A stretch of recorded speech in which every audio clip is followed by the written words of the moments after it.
भारतीय स्वतंत्रता की 77वीं वर्षगांठ के उपलक्ष्य में गरिमापूर्ण ध्वजारोहण समारोह की अध्यक्षता कर रहे हमारे अनुज भाई प्रमोद गुप्ता जी, कार्यक्रम में विशिष्ट अतिथि के रूप में उपस्थित द्रोणाचार्य स्पोर्ट्स क्लब के डायरेक्टर नूर भाई, तक्षशिला पब्लिक स्कूल के संचालक अनुज संजय सोनी जी, द्रोणाचार्य टीम से ही यहाँ उपस्थित भाई राजा धनवानी जी, डॉक्टर एस.एन. पाल जी, त्रिपाठी जी,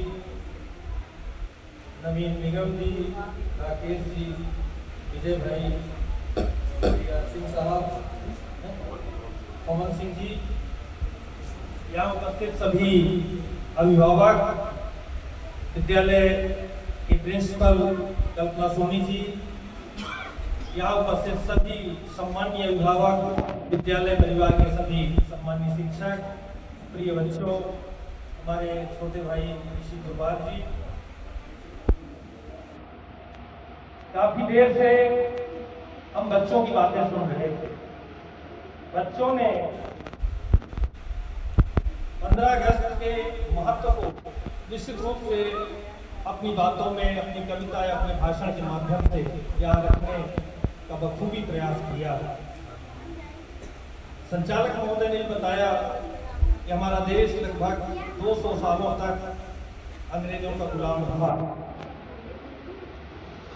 गुलामी का दर्द क्या होता है, अब वह पीढ़ी रही नहीं जिन्होंने उस दौर को देखा है और उस दौर में जिए हैं। उन्होंने निश्चित रूप से उस त्रासदी को झेला होगा।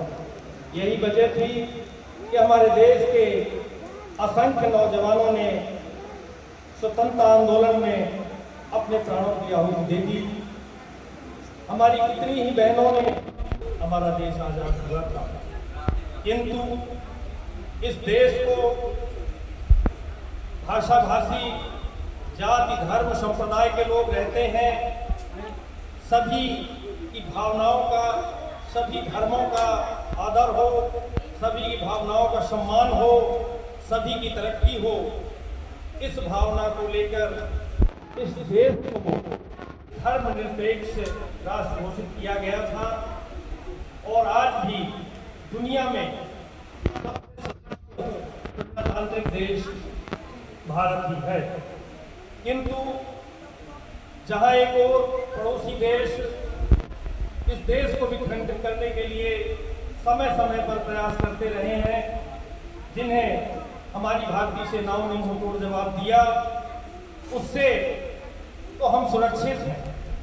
किंतु आज चिंता का विषय यह है कि हमारे देश के अंदर ही तमाम विघटनकारी ताकतें हैं जो इस देश को जाति, धर्म, संप्रदाय, ऊंच नीच, तमाम तरह के हथकंडे अपनाकर बांटने का और वातावरण को विषाक्त करने का प्रयास करते रहते हैं। यह हमारे लिए चिंता का विषय है। जिन्होंने आज़ादी के लिए संघर्ष किया था, उन्होंने कभी नहीं सोचा था कि इस देश के अंदर ऐसी भी समस्याएं आएंगी। आज़ादी के पहले और आज से 40 साल पहले भी जिन्होंने देखा होगा ग्राम जीवन, गांव में सारी जातियां मिलजुल करके भाईचारे के साथ रहती थी।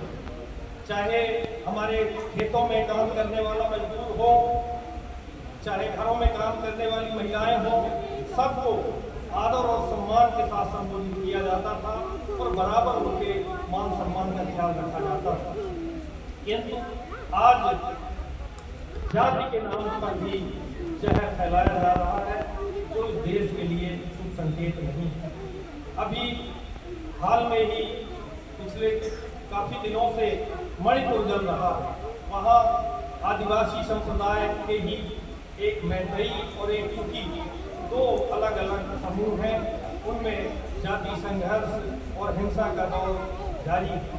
सबसे शर्मनाक बात यह है कि महिलाओं के साथ जो वहाँ अत्याचार हुआ, महिलाओं को पीड़ित किया गया, वह घटना विश्व में हमारे देश को शर्मसार करने के लिए काफी आज आवश्यकता है कि हम सब आने वाली पीढ़ी को अच्छा संदेश दें, वो आज़ादी की कीमत को पहचानें और आपस में प्रेम और भाईचारे के साथ रहें।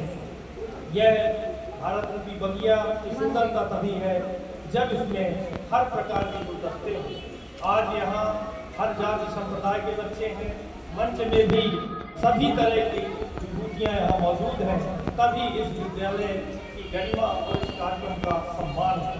अकेले यदि किसी बाग में एक ही फूल लगा हो तो वह संपूर्ण बाग नहीं कहलाएगा, वो यह कहलाएगा कि किस चीज की बगिया। और जब सभी तरह के पौधे सभी तरह के पुष्प वहाँ होते हैं तो वह संपूर्ण बाग कहलाता है। तक्षशिला पब्लिक स्कूल कम समय में बेहतर शिक्षा और बच्चों के सर्वांगीण विकास के लिए खेल कूद सांस्कृतिक कार्यक्रमों सहित विभिन्न गतिविधियों को संचालित करते हुए बच्चों को एक अच्छी शिक्षा और संस्कार देके आगे उच्च शिक्षा की ओर भेज रहा है। निश्चित रूप से विद्यालय बधाई का पात्र है। आज के इस पावन पुनीत अवसर पर मेरी ओर से बच्चों को शुभकामनाएं हैं कि वे बेहतर शिक्षा और संस्कार अर्जित कर समाज के विभिन्न क्षेत्रों में अपनी महत्वपूर्ण प्रतिष्ठा दर्ज कराते हुए अपने माता पिता, अपने गुरुजन, देश और समाज का नाम रोशन करें। विद्यालय परिवार ने आज के इस गरिमापूर्ण समारोह में मुझे मुख्य अतिथि के रूप में ध्वजारोहण के लिए आमंत्रित किया। मैं विद्यालय परिवार का बहुत बहुत आभारी हूँ। यहाँ उपस्थित द्रोणाचार्य क्लब के सभी सम्मानीय सदस्यों को भी मेरी ओर से बहुत बहुत शुभकामनाएं। धन्यवाद। जय हिंद, जय भारत।